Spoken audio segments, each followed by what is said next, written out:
All right, we're in the studio here with the one and only Eric Trump. Thank you for coming and spending a little bit of time with us here in St. Lucie County. Know that St. Lucie County is Trump County. Oh, well, we love you, Sheriff. I've been following you for a long time. It's great that we finally connected, and we need this kind of policing in this country. Honestly, it's crazy. This country's gone out of control. I left communism, a bunch of years ago out of New York, and you have a police force there. They can't even do their job because they're not allowed to do their job. They're incredible men and women. They would do their job. They'd clean up the streets in about 2.5 seconds, and they're not allowed to. I have literally a friend. He was a captain. He was working the Brooklyn Bridge. A guy comes up, punches him in the face. So they arrest the guy. They bring him down to one PP, one police plaza. Let the guy go. The guy comes right over the bridge, comes right up to him again, and punches him again. Right, and this is the kind of nonsense that we're dealing with in this country right now. And I love seeing how tough you guys are. I love seeing that you're willing to perp walk people. You take no nonsense, and that message gets out very quickly, and it's why you'll have a safe community, right? Versus all these cities that are turning to hell because no one's willing to, put up that fight optically. And so you've done an awesome job. It's great to see. I appreciate that, especially coming from you. We see the beating that you're taking throughout the county from some of the soft on crime, woke communities. But again, it comes down to the Treasure Coast is the hidden gem. You guys live just to the south of us in Palm Beach. We're within an hour away, of a drive, but. Our community likes to be safe. They want to know what's going on. But again, it comes down to the Treasure Coast is the hidden gem. You guys live just to the south of us in Palm Beach. We're within an hour away, of a drive. But our community likes to be safe. They want to know what's going on.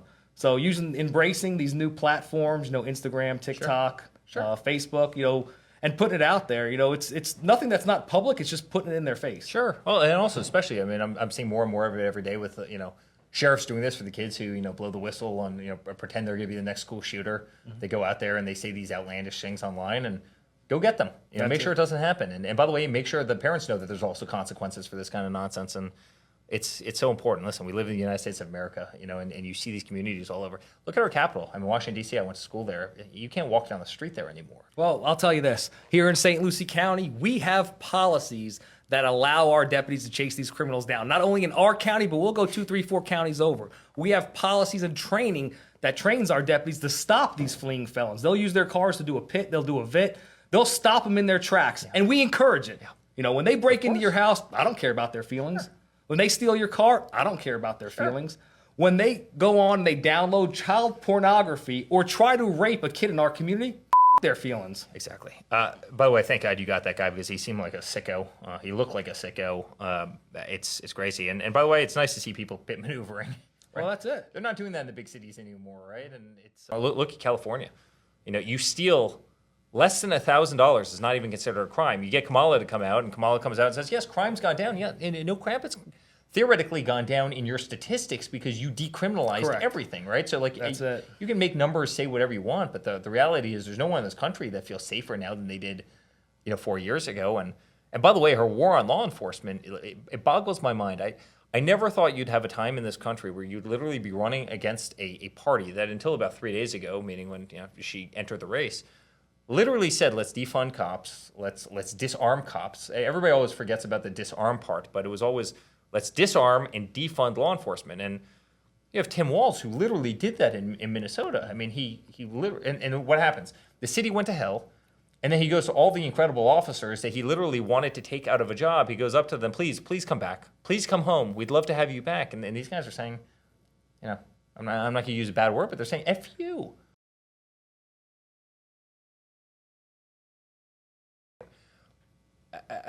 I said to Laura the other day, I go, we should literally keep Narcan in our cars. We have these little first aid kits. My kids are always dirt biking and everything else. And I go, I never thought I'd be in a country where literally you're suggesting to your spouse that you keep Narcan in the cars, right? Mm-hmm. You had departments in this country that were running out of Narcan. That's how much they were using based on the fentanyl crisis and other things. And I can only imagine how much you guys have dealt with that. But that's not America. And by the way, you have an administration that doesn't do a damn thing about it. You have Kamala that comes out and, yes, I'd like to be very serious about the southern border. Sheriff, my father built 600 miles of wall, right? Mm-hmm. But they built about another 600 in terms of the steel slats. All they had to do was effectively stand them up. Remember this Supreme Court, and they had to fight all the way to the Supreme Court to get even approval to build the 600 miles. They tied them up in court the entire time. They didn't want the wall to go through, the Democrats. My father got 600 miles done, but he built about another 600 miles in the steel slats. Kamala and Joe sold that off as scrap metal. Yeah, I Scrap. remember seeing the story Right. on that. It's just mind-boggling. It was like they were selling it for like 5 cents, 5 cents on the dollar. Then she comes out and says, "Yes, we're very serious about border security." When Laura was down there, all the border patrol agents, they were saying, "Ma'am, you see all those incredible security, camera towers, they're 100 yards off of the southern border. They won't allow us to turn on those cameras. They won't allow they're all done. Your father built all of them, but they won't allow us to actually turn them on and activate them. Right? I'm not serious about this." You see what the problems we have on the southern border right now. You see some of the people that are coming up. I mean, look at Aurora, Colorado. I mean, think about low-income housing, something that's in massive need of all over this country. But you've got guys with AKs walking into low-income housing and saying, congratulations, move out. So sorry, your apartment is now my apartment. Now, these people have come across the southern border about 4 seconds ago. Right? Walk up to Aurora, Colorado, get a gun, go in there, and effectively take somebody's home.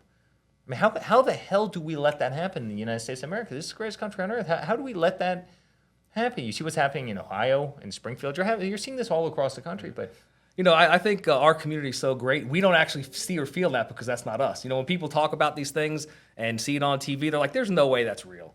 Because our community supports law and order. We have a border right here. We have our intercoastal. We work close with DeSantis' office. They sent the troopers down here. We have our vessels that go out there, because the Bahamas is only a 45-minute drive away from here. And we've intercepted. I've been out on the boat with our deputies who've intercepted boatloads of migrants wanting to come over. And it's not that they're bad people. Maybe some of them are good. Maybe some of them are not. But what the common denominator is when they come over, they're bringing fentanyl, they're bringing guns, and these are criminals. These are middle-aged, military-aged men that are coming over. This isn't a humanitarian crisis. These are, it's not young kids. It's not, families trying to seek a better life. These are military-aged people that are also bringing over guns. They're bringing over fentanyl, but more importantly, they're coming here illegally. They're not coming here legally.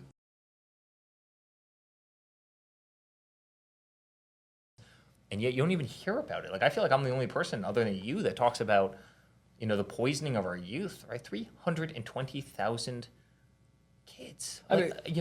With a population of just shy, just 350,000 here in St. Lucie County, we have a unit that's dedicated just to eradicating the fentanyl.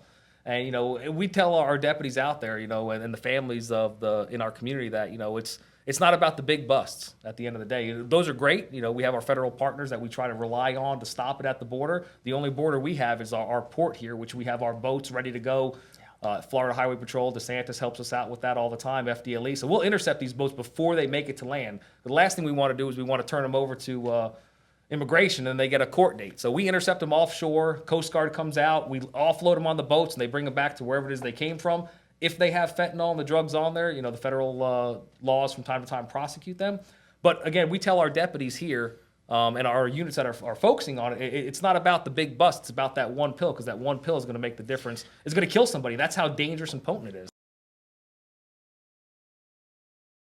It's flooding the borders, and there's more fentanyl. There's more different narcotics coming through here. Obviously, the price is going to go down because it's everywhere. But we're seeing it. We're seeing the effects right here in small St. Lucie County. Sheriff, we're going to fix the problem. We're going to fix the problem. That's listen, here's the good news. The good news is help is on the way. The good news is this entire country is beyond fed up. You've seen that kind of time and time again. I was in Butler, Pennsylvania with him, for kind of the event that was, not too long after what had happened there. And we had 106,000 people show up. I mean, people as far as the eye can see. Everywhere he goes, the crowds are coming out. I mean, there's never been more support. I mean, people are just sick and tired of the nonsense. Economy's probably number one right now. I mean, nothing's working. Everything's unaffordable. You can't afford to live in this country anymore. I mean, everything has gone through the roof, right? I mean, try and get a mortgage when mortgage rates are 8%, right, versus my father at 2.5%. Try and get auto insurance. The price of these phones, that we're all carrying around. Right? Everything's totally unaffordable. Obviously, the border that we just talked about, the 20 million people coming in, 320,000 fentanyl deaths. I mean, that's crazy. Look at the wars all around the world.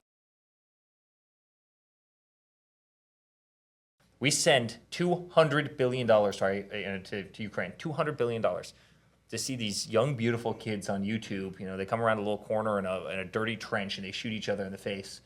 This beautiful life is expunged. No different than fentanyl, right? It's expunged instantly.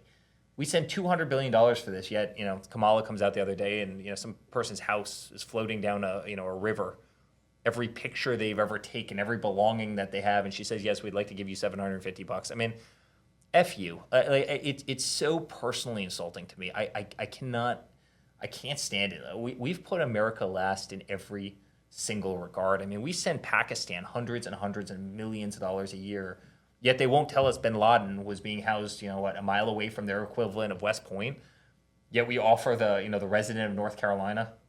Again, their whole home just got taken out by a landslide. They have family members that are dead. Their cars are gone. We offer them $750, and then we get to hear Mayorkas come out and talk about how, FEMA has run out of money. Yeah, no shit, you've run out of money. You've given money to every other cause around the world that does absolutely nothing to benefit America. In fact, it only probably degrades from America, but yet we can't take care of our own. And people are so sick and tired of it.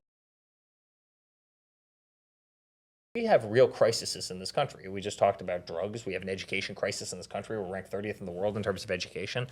At what point do we support every cause around the world while we're laughing at our own? I mean, you have Joe and Kamala. They want to frack all over the world because, Joe's son's on the board of every energy company or was, but yet we can't do it here in the U.S. I mean, what is it about putting America last as opposed to putting, and by the way, I want to be charitable. I'm the most charitable guy. I want to help people. I want to help. But every single time we help, then we get slapped in the face. I mean, it's become expected. And all of a sudden we get hit by all these hurricanes. When was the last time anybody from any other country around the world sent us a damn thing? Never. Maybe Israel a little bit, right? But, no one ever helps us. No one ever helps us, right? I mean, we have a big natural disaster. You think people are loading up you think their equivalent of Samaritan's Purse or the Red Cross is trying to come out and help us? Do fundraisers. Not GoFundMe's nothing. Not a chance. We help everybody. No one helps us. We write every single check, and we're leaving nothing for our own. Our people are getting left behind, and it's truly, truly tragic. And I promise you, again, I said this before, but help is on the way. And whatever it is right now, I think it's 32 days, 31 days, 32 days. We're clearly on a lack of sleep based on the fact that we're running pretty hard. But I promise you, it's going to stop. America's going to come first again, and we're going to prioritize our citizens, and we're going to take care of our own first. And once our problems are solved, we can take care of a lot of problems around the world. But enough of these games. Enough of these games. Well, hey, I appreciate you coming in here. I know we've got a pretty hectic ride, a pretty busy schedule, but we got the one and only Eric Trump here with us. Thank you, Sheriff. His dad couldn't make it out here today, but we support him. St. Lucie County's Trump country. No secret with that on my side. I'm sure I'll catch a lot of hell for it, but it is what it is. You got to call it. Take the hell. It is what it is, right? That's it. Sheriff, I appreciate it. You're right. a great man. Thank you, buddy.